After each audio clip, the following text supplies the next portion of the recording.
याद रहती है। किसी को ये डेट याद है कि हमारा बुढ़ापा कब आया?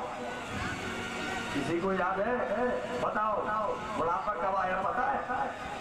पता नहीं चलता कब आ गया बुढ़ापा, एकदम घेर लेता। तो जो बुढ़ापा है ना, ये जरा देवी है। और महाराज चंडवेग से इसने मित्रता की। चंडवेग कौन है? काल। चंडदेव कौन है? काल। तो उसने कहा कि जाओ, मैं तुम्हें 360 तो काली गंधर्वियां देती हूँ। 360 गंधर्वियां कौन है? रात्रि काली होती है ना, रात्रि।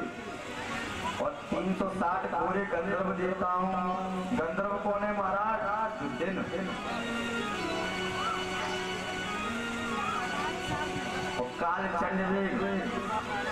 अब महाराज बुढ़ियांत में रात्रि दिन और काल जब संगी है तो पता ना आपको कब ले जाए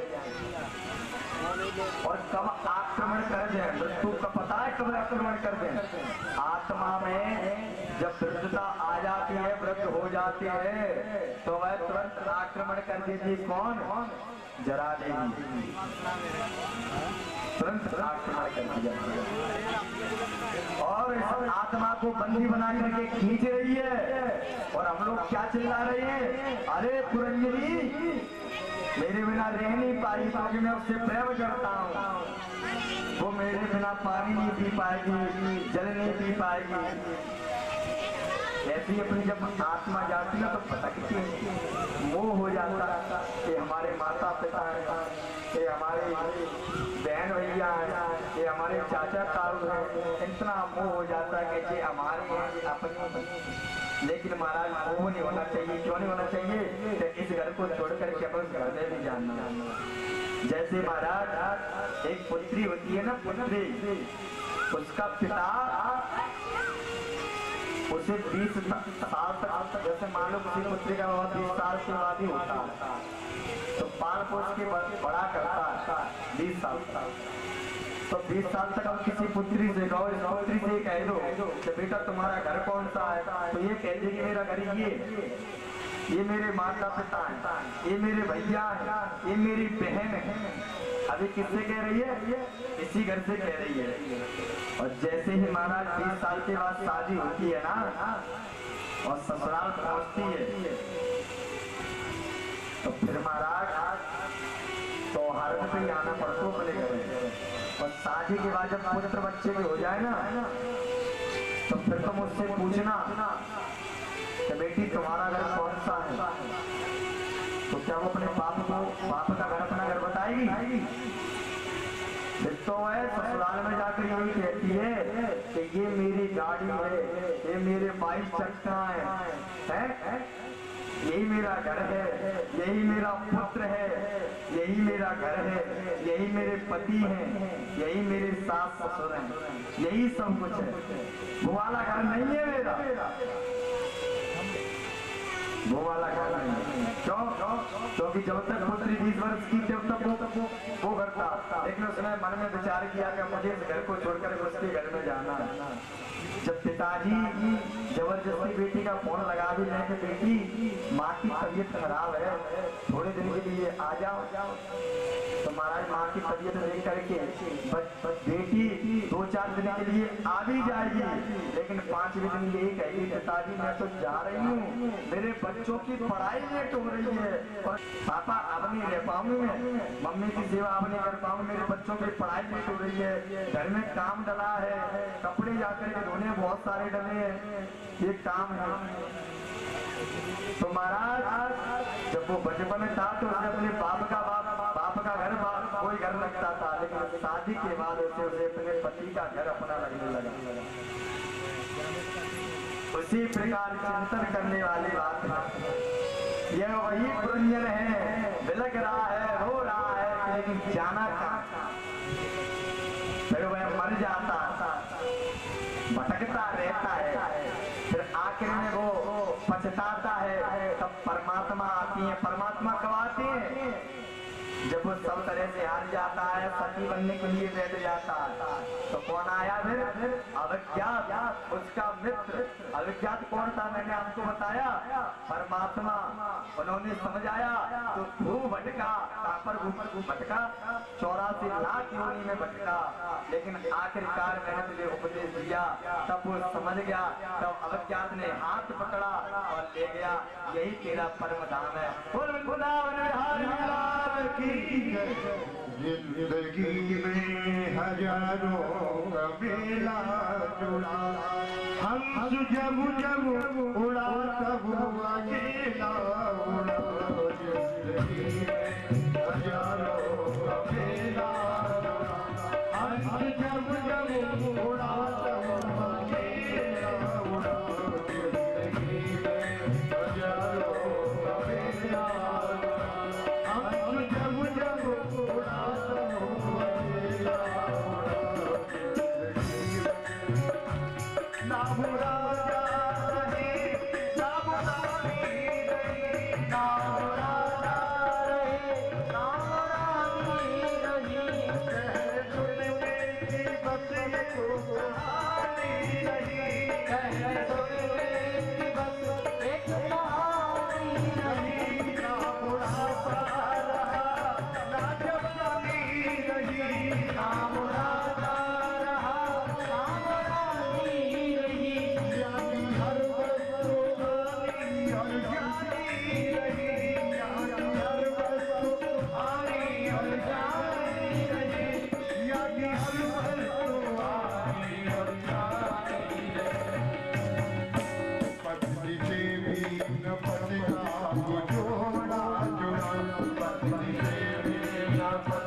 पड़ा पता नहीं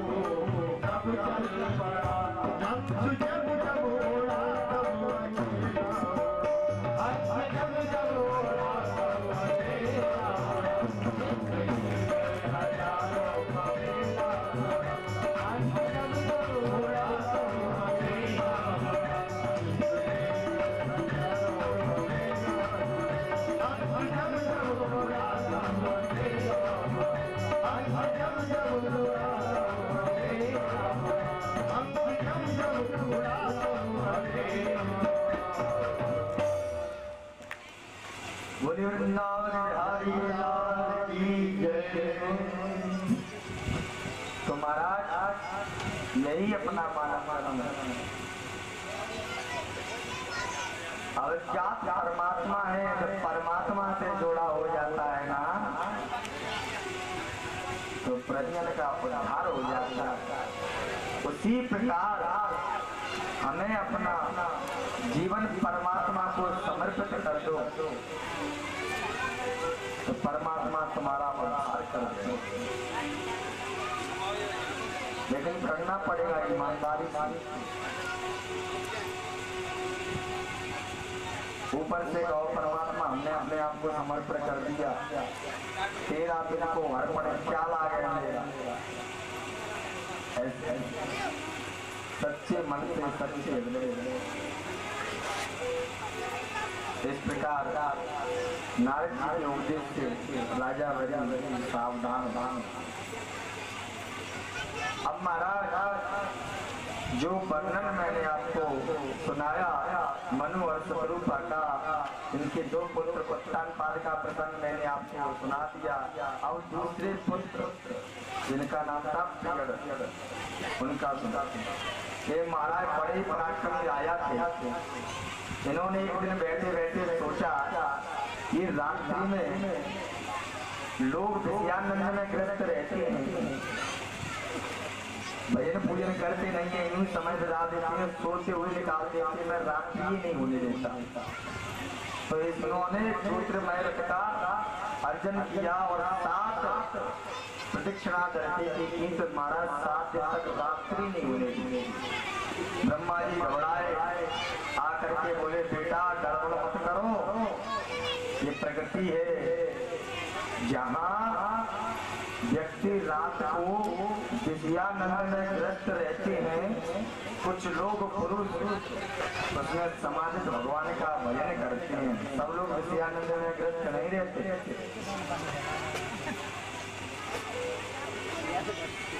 तब उनकी बात माने तो उन्होंने वह 7 से सप्तद्वीप 7 सागरों की रचना की और फिर को वैराग्य हो गया। एक पुत्र को एक दिन का अधिपति बनाया और सबसे पहला दिन है जम्बू जी। जब किसी का संकल्प लेते हैं ना तो कहते हैं संकल्प मात्र की विशेषता रहती है। संकल्प लेते हैं कि मैं कहीं पूजा करवाने तो कहते हैं विष्णु विष्णु अतः ब्राह्मणो ऋतु पराधेश श्वेतवारा कल्पे वैवस्वत मंत्रे अष्टाविंशतिले कलुगे कल्प प्रचंडे जम्बू दीप। ये कौन सा दीप है महाराज? इसका नाम है जम्बू। और जिसके अधिपति महाराज नागनी हुए, इनके 9 बेटा जिन्होंने पूर्व चित्त अप्सरा से विवाह किया और जम्बू द्वीप के 9 खंड किए। सबसे पहला खंड है अजनाब खंड, जिसके अधिपति बने महाराज नाभी। और नाभी का विवाह मेरू देवी से हुआ। गदगद हो गए तो उन्होंने पुत्र के लिए व्यक्त कराया। भगवान जवान जब प्रकट हो गए तब प्रसन्न होकर के कुछ मांग ना सके तो ब्राह्मणों से कहा बताओ तुम क्या मांगना चाहते हो?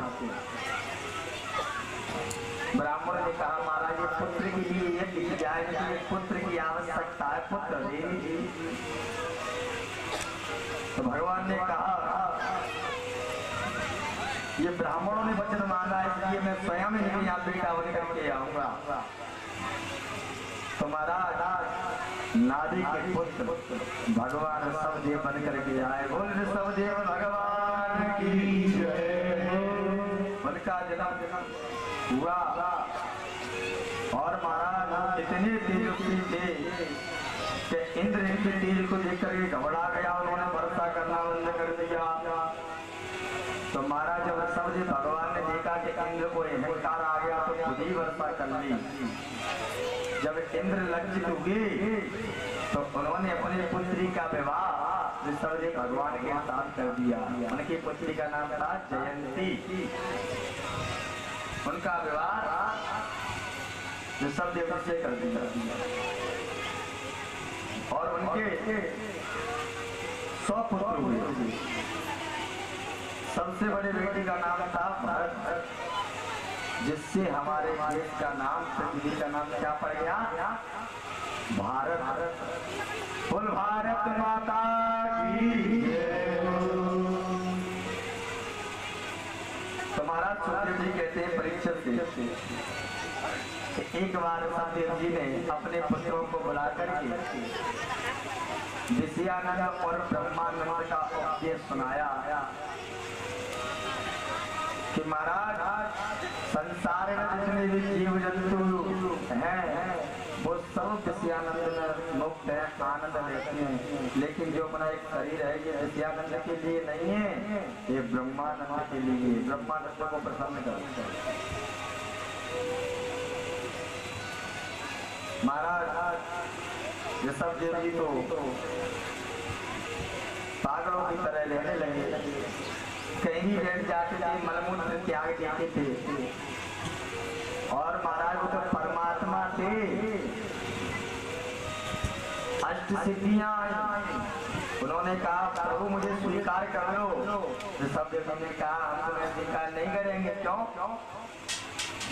अगर महाराज हम आप लोगों को किसी को अष्ट सिद्धियां प्रदान है तो कोई मना करेगा? कोई मना नहीं करेगा। अष्ट सिद्ध कुछ भी कर सकता है, कोई मना नहीं करेगा। लेकिन उन्होंने त्याग किया। क्यों? कि महाराज सिद्धि आ जाएगी, अब तक हम तांत्रिक विद्या करने लगेंगे, और तांत्रिक विद्या करने लगेंगे तो हमारी जय जयकार होने लगेगी, और जय जयकार रहेगी तो फिर समझ लो हमारा पतन है। जो महाराज आजकल पंखा घुमा के कोई छोट उतार देता है ना, इनका पतन बहुत जरूर हो जाता है। इसलिए मान बढ़ाई जब से आई, तब से किस्मत फूटी, स्वामी स्वामी बजने लागे, लगन राम से छूटी। महाराज जिसके पास मान बढ़ाई आ जाती है ना, जो परमात्मा का खास बन जाता है ना, तो परमात्मा उसे पता है क्या दे देती है? मान बढ़ाई दे देती है, ताकि इसी में रहे और इसी में अपना धन कमाते रहे, वो हमको भूल जाए। फिर भजन भगवान का भजन नहीं करता है, वो मान बढ़ाई जब से आई किस्मत भूल जाती है।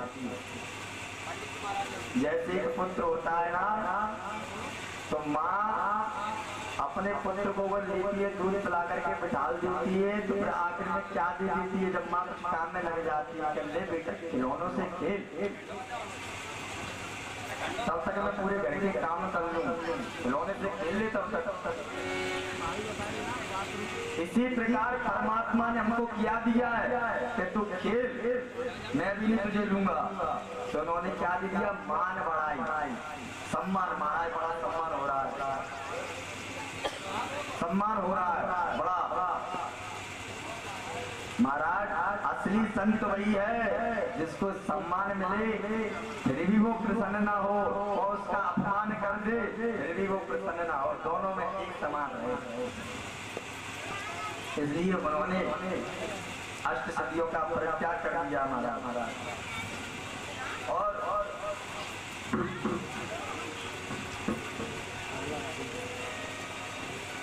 ऋषभ देव परम गति को प्राप्त हुए और उनका अनुकरण किया अरहन नाम के राजा ने, और उसने जैन मत का जन्म शुभारंभ। ऋषभ नंदन भरत सम्राट बने और इनके 5 पुत्र हुए। बड़े पुत्र सुमित को सत्ता का भार सौंपकर भरत जी पुलहाश्रम में पहुंचे। पुलहाश्रम कहाँ है? शालिग्राम क्षेत्र, मुक्तिनाथ, नेपाल में। वहां जाकर के तब करने लगे। एक दिन तब कर रहे थे तो उन्होंने क्या देखा कि हिरण गर्भ और वो जल पीने के लिए सरोवर में आई है। इधर एक सिंह की धारणा से वो डर के भागी तो उसका गर्भपात बाहर हो गया। हिरनी तो मर गई, परंतु उसने अपने बच्चे को जन्म दिया और पानी में भरत जी को दया आ गई और जाकर के उस हिरनी के बच्चे को अपने साथ ले आए।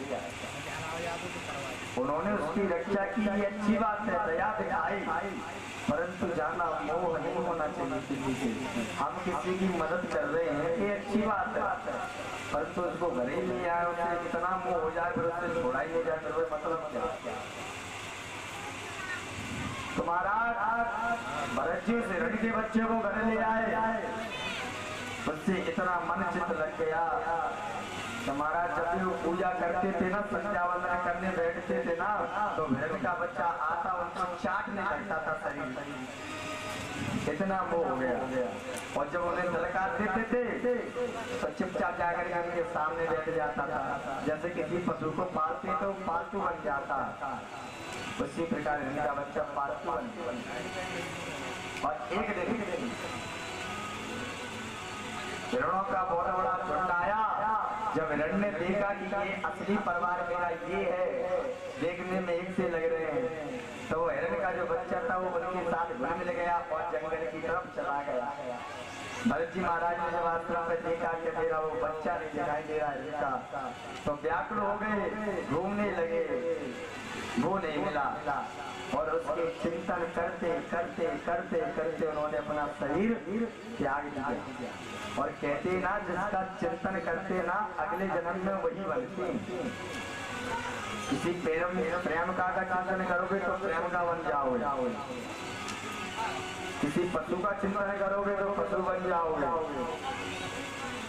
कहने का तात्पर्य है कि जिसका चिंतन करोगे आखिर में वही बनोगे। तो महाराज इनका चिंतन किसमें था? हिरण में। तो अगले जन्म में हिरण हुआ, इनका जन्म हिरण का ही जन्म हुआ अगले जन्म में। धीरे धीरे इनका हिरण जीवन भी पूरा हुआ, मनोवृत्ति बनी रही। और अगले जन्म में एक प्रकार के संग के भरत धरे धर प्रगटे, तुलसी उनकी कौन गति, जो घर घर कर सने। जो हर किसी से प्रेम करता है महाराज, स्नेह करता है, मोह करता है, उनकी गति क्या हो। और महाराज ये दूसरे जन्म में हिरण का शरीर त्याग करके एक अंगड़ा गोत्री ब्राह्मण परिवार में जिनका जन्म हुआ, 9 भैया थे महाराज, ये सबसे छोटे थे। तो भैया भैया पढ़ने में होशियार थे, ये पढ़ने में होशियार नहीं थे, बिल्कुल जड़मती थे। तो इनका नाम रख दिया महाराज जड़ भरत।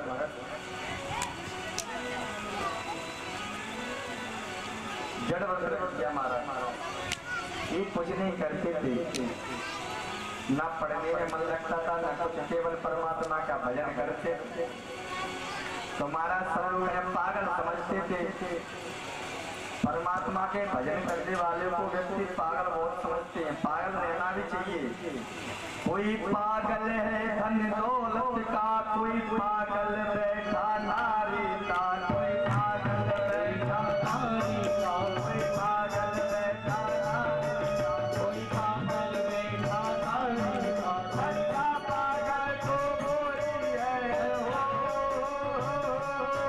सच्चा पागल गोरी है। दो पागल बागे बिहारी का, दो पागल बागे बिहारी का, दो पागल बागे बिहारी का, दो पागल बागे बिहारी का।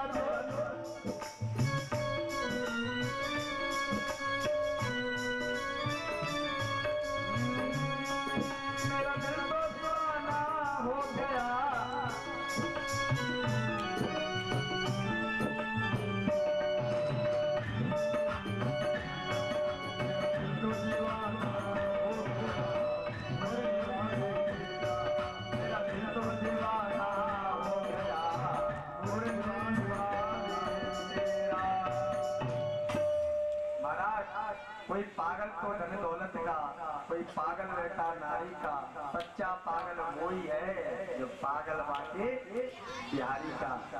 बोलो राधे राधे। आवाज नहीं आई, एक बार फिर से बोलो, बोलो राधे राधे। तो महाराज ये बचपन से ही भजन करने लगे और पागल की तरह रहने लगे। महाराज जब तक संसार के काम के रहोगे तब तक परमात्मा के काम के नहीं रहोगे। संसार बड़ा स्वार्थी है महाराज, है? एक लड़का था अपना घर छोड़ करके साधु संतों की सेवा में लग गया। घर वाले परेशान, महाराज कहाँ चला गया हमारा बेटा। उसकी खोजबीन की, पता चला कि वो किसी आश्रम में जाकर के भजन करने लगा है संतों के पास। तो जाकर के बोले महाराज संत से कहने लगे कि हमारे पुत्र को वापस कर दो।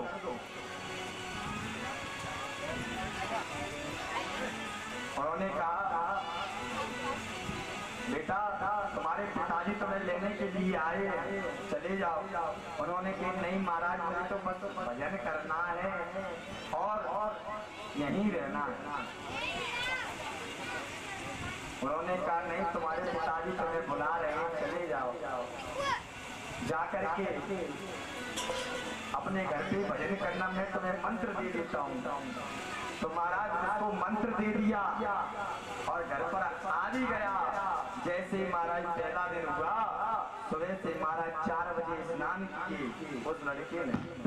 4 बजे स्नान करने के बाद गायत्री का जप किया, भजन पूजन करने लगा। और जैसे ही महाराज 12 बज गए तुरंत भोजन का टाइम हो गया और भोजन करने आ गया। और भोजन के बाद 2 घंटा विश्राम किया उसने, 12 से 2। और फिर महाराज भजन करने बैठे गया। 6 बजे तक भजन किया, फिर भोजन किया, फिर विश्राम किया, फिर भजन किया। रात्रि के 12 बजे फिर सो गया। उसका ऐसे नियम चलता रहा। ऐसा नियम बनाना चाहिए हमें अपने जीवन में भी कुछ नियम बनाना चाहिए। क्यों? जब महाराज हम आश्रम पर रहते थे ना तो सुबह 4 बजे खड़े होते थे और स्नान इत्यादि करने के बाद फिर हमें संध्या वंदन करना सिखाया। ब्राह्मण का केवल संध्या वंदन ही धन होता, गायत्री का जप। फिर हमारे यहाँ आरती होती है रघुनाथ जी की 7 बजे से 8 बजे तक। फिर आरती करते थे हम और उसके बाद हम सब विद्यार्थीगण माता सरस्वती की प्रार्थना करते थे, माता की स्तुति गाते थे। फिर गुरुजी पढ़ाने के लिए आते थे 8 से 12 तक, 4 घंटे पढ़ाते थे महाराज।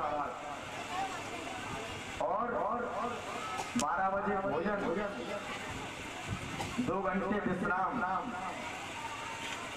3 बजे महाराज पूजा पट खुल गए रघुनाथ जी के, पाठ सुनो, सत्कर्म करो, धर्म करो।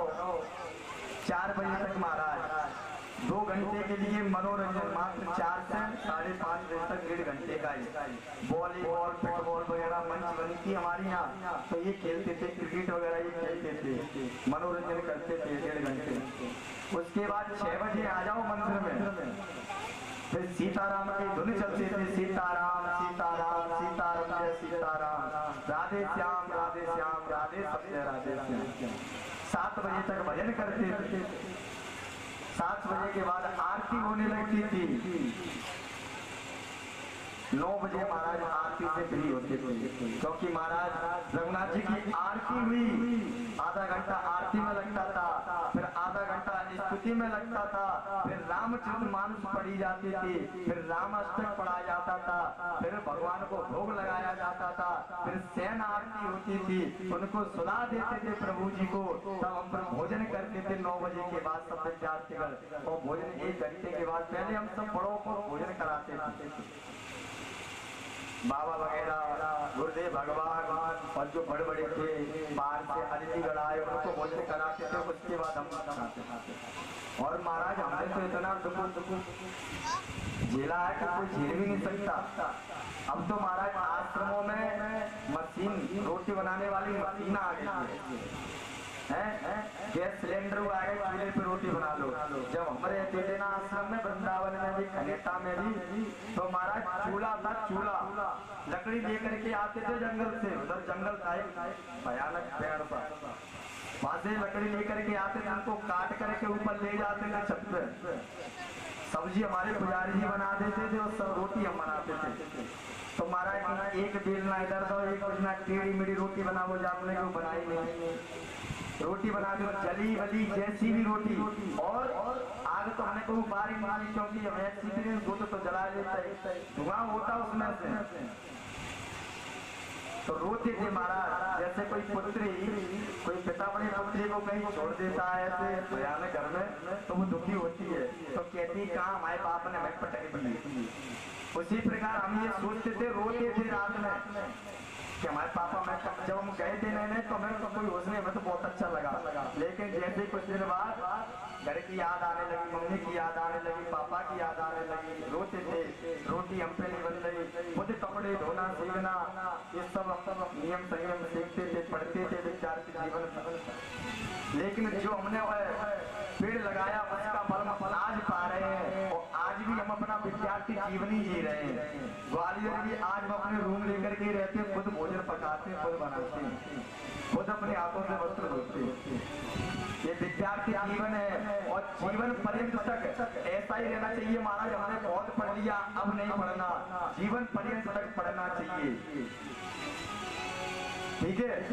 जीवन पर्यंत सुखार्थना कुतो विद्या नास्ति विद्यार्थना सुखम, सुखार्थी बात तजित विद्याम विद्यार्थी बात ये सुखम। सुख चाहने वाले को महाराज कभी भी विद्या प्राप्त नहीं होती।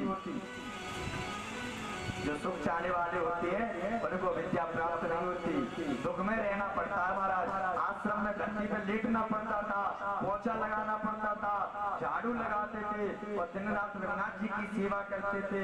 आज उनका एक यश है, उनका ही आशीर्वाद है, जो कि हम गद्दी पे बैठे आप लोगों के सामने प्रवचन दे रहे हैं। ये सब रघुनाथ जी की कृपा है, सीताराम जी की बड़ी कृपा है, तो उनकी कृपा है आज। इसलिए हम आप सबको बता रहे हैं, प्रवचन दे रहे हैं। जहाँ पर कृपा राम की हुई ता पर कृपा करे सब कोई। जिसपे राम जी की कृपा हो जाती है ना महाराज, उस पर सब कोई कृपा करता है। तो पागल बनना पड़ता है, भजन करना पड़ता है, ये नियम है। संयम रखो, नियम से रहो। तो वह लड़का नियम से रहता था, एक दिन हुआ, 2 दिन हुआ, 3 दिन हुआ, घर वाले ने खुद कहा कि भैया चलो खेत पे काम करे, काम चल रहा, तुम 24 घंटा माला सटकाते रहते। उन्होंने कि हम पे काम नहीं होगा, वो सही बता में घर को गोबर जो करने थे और कोई करे, हमें तो मतलब भगवान का भजन करने। तो महाराज उन्होंने मन में कहा साथी से बढ़िया तो जी भाई बाबा के यहाँ आश्रम पर रहते तो बढ़िया रोटी तो बची नहीं मांगी। तो उन्होंने कहा कि हमें आश्रम पे छोड़ाओ। तो महाराज सब कुछ क्या करके वो आश्रम पे चला गया, वहीं पर भगवान का भजन करने लगा। 2 वक्त की रोटी मिलने लगी, पर परमात्मा का भजन करने लगा। तो कहने का यही अभिप्राय है कि संसार के सामने पागल बनो, जब तक उनको स्वार्थ रहेगा, घर के काम के रहोगे तब तक वो काम करवाते रहेंगे। जी कहीं भैया माला पहन लो, पूजा कर लो, कोई नहीं। सुर नर नवृत्ति सभी है रीति, स्वार्थ राग करे सब प्रीति। स्वार्थ है सब, स्वार्थ के बिना प्रीति नहीं। किसी से किसी का कुछ स्वार्थ होगा तभी वो उससे बात करता है, कुछ ना कुछ स्वार्थ होता है। सच्चा प्रेम कोई नहीं करता, सच्चा प्रेम कोई नहीं। ऐसे महाराज भरत जी थे, कुछ समय बीता और उनके शादी हुई भैया की, इनकी शादी नहीं हुई, भाभियों को जलन होने लगी। तो भैया ने इनके खाट दूर पे डाल दिया, घर में डाल दिया। जड़भरत जी कहते ये बहुत अच्छा हुआ, एकांत में परमात्मा का भजन करेंगे, 2 वक्त की रोटी तो मिलती ही रहेगी। परमात्मा का भजन करने लगे। एक दिन महाराज क्या हुआ कि डकैतों के राजा ने, डकैतों ने माता भद्रकाली से कहा कि मेरे अगर पुत्र रह जाए तो मैं किसी नर की बलि दूंगा, नर माने आदमी की बलि दे दूंगा। महाराज भद्रकाली की कृपा से उसके यहाँ एक बालक भी हो गया। उसने अपने सैनिकों से कहा कि जाओ, जो व्यक्ति मिले उसके लेकर के आओ और उसकी बलि सैनिक छूटे और जाकर और तो कोई मिला नहीं, जड़ भरत जी मिल गए, इनको पकड़ के ले आए। बढ़िया डकैतों ने इनकी बड़ी सेवा करी, पहले नवाए अच्छी तरह से, फिर बढ़िया गुलाब जामुन छेना बर्फी ये सारे मिष्ठान उनको खिलाए गए, बढ़िया 56 प्रकार के भोजन पवाए गए, बढ़िया बढ़िया वस्त्र भूषण पहनाए, कपड़े अच्छे पहना करके जैसे महाराज कही चलो महाराज चलो। भद्रकाली के मंदिर में पहुंचे तो डाकू ने कहा कि महाराज प्रणाम करो इनको। तो जड़ महाराज ने प्रणाम किया। तो जैसे महाराज उसने तलवार निकाली डाकू ने, जड़वर्त जी कहते हैं भैया जी क्या कर रहे हो?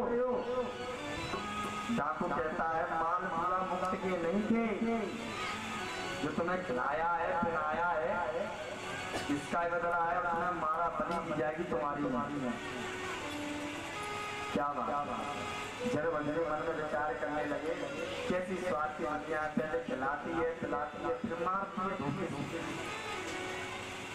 चलो जैसे भद्रकाली मैया की इच्छा हो, यही श्री राम रचिराका, जैसा राम जी ने रचन दिया है ऐसा होगा।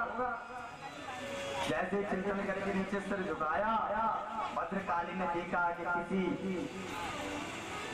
निर्दयी व्यक्ति की हत्या होने जा रही है, किसी भक्त की बलि देने जा रही है।